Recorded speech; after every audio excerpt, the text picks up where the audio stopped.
সৌরভ এবং রিয়া একটি কলেজে একসঙ্গে পড়াশোনা করে। বিগত 6 মাস ধরে তারা একে অপরকে পছন্দ করে এবং মনে মনে তারা একে অপরকে ভালোবাসে।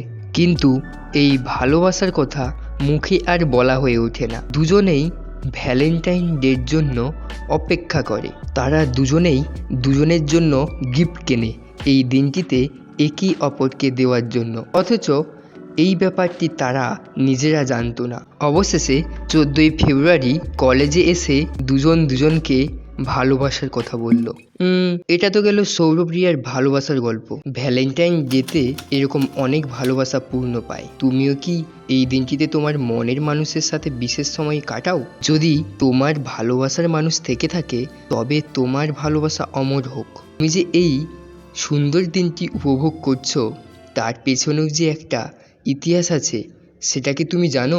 হ্যাঁ বন্ধু, রোমের একজন মানুষ আজ থেকে 1700 বছর আগে নিজের জীবন দিয়ে তোমাদেরকে এই ভালোবাসার দিনটি উপহার দিয়েছেন। তাঁর নাম সেন্ট ভ্যালেন্টাইন। সময়টা ছিল 270 সাল। এ সময়ে রোমের একজন ধর্মপ্রচারক এবং চিকিৎসক হিসেবে ভ্যালেন্টাইনের নাম বিখ্যাত ছিল। আর এ সময়কার রোমের রাজা ছিলেন দ্বিতীয় ক্লডিয়াস।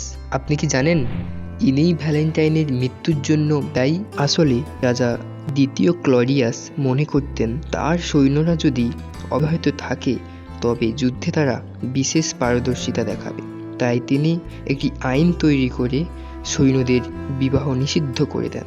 তবে ভ্যালেন্টাইন রাজার এই আইন অমান্য করে। তিনি গোপনে সৈন্যদের বিবাহের ব্যবস্থা করে, যা রাজা ক্লডিয়াস জানতে পারে এবং গোপনে সৈন্যদের বিবাহ দেওয়ার জন্য রাজা ভ্যালেন্টাইনকে মৃত্যুদণ্ড দেয়।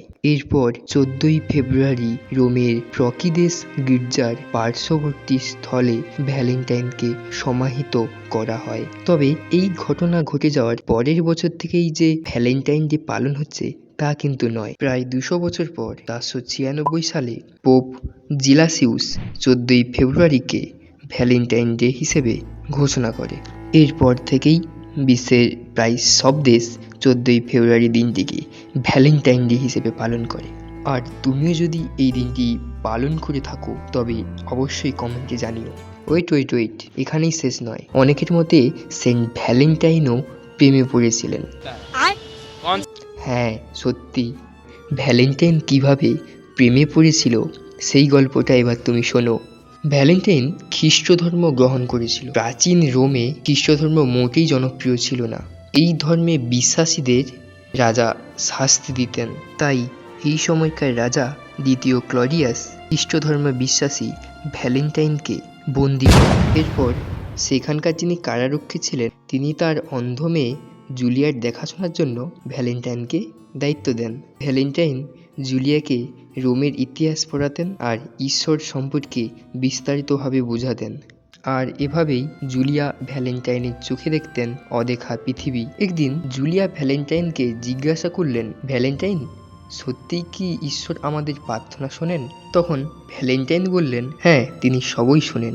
জুলিয়া আবার বলল, জানো ভ্যালেন্টাইন, আমার শুধু একটাই ইচ্ছা, তোমার মুখ থেকে আমি যা যা শুনছি আমি তা নিজের চোখে দেখতে চাই। এভাবে প্রার্থনা করতে করতে জুলিয়া একদিন তার দৃষ্টিশক্তি ফিরে পেল। তবে সময় ঘনিয়ে এসেছিল ভ্যালেন্টাইনের। রাজা দ্বিতীয় ক্লডিয়াস ভ্যালেন্টাইনের মৃত্যুদণ্ড ঘোষণা করেছিল।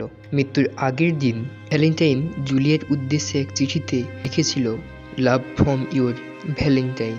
ভ্যালেন্টাইনকে নির্মমভাবে হত্যা করা হলো। ভ্যালেন্টাইন নিজের জীবন দিয়ে যে সুন্দর দিনটি উপহার দিয়ে গেছেন সেই দিনটিকে ভ্যালেন্টাইন ডে পালনের মধ্য দিয়ে তাকে আমরা চিরস্মরণীয় করে রাখবো এবং এভাবেই ভ্যালেন্টাইন আমাদের সকলের ভালোবাসার মধ্যে জীবিত থাকবেন। তবে তুমি কি জানো ভ্যালেন্টাইন ডে শুধুমাত্র প্রেমিক প্রেমিকাদের দিন নয়? হ্যাঁ বন্ধু, ঠিকই শুনছো। প্রকৃতপক্ষে ভ্যালেন্টাইন ডে হলো সকল প্রিয় মানুষের প্রতি ভালোবাসা জানানোর দিন। তাই এই দিনটিতে প্রত্যেকে নিজেদের প্রিয় মানুষের সাথে সুন্দর মুহূর্ত উপভোগ করো। আর ভিডিওটি ভালো লাগলে আমাকে ভালোবাসা দেওয়ার জন্য ভিডিওটিতে লাইক করে দিও এবং চ্যানেলটিতে সাবস্ক্রাইব করে দিও। আজকে এই পর্যন্ত। ভালো থেকো, সুস্থ থেকো। জয় হিন্দ, জয় ভারত।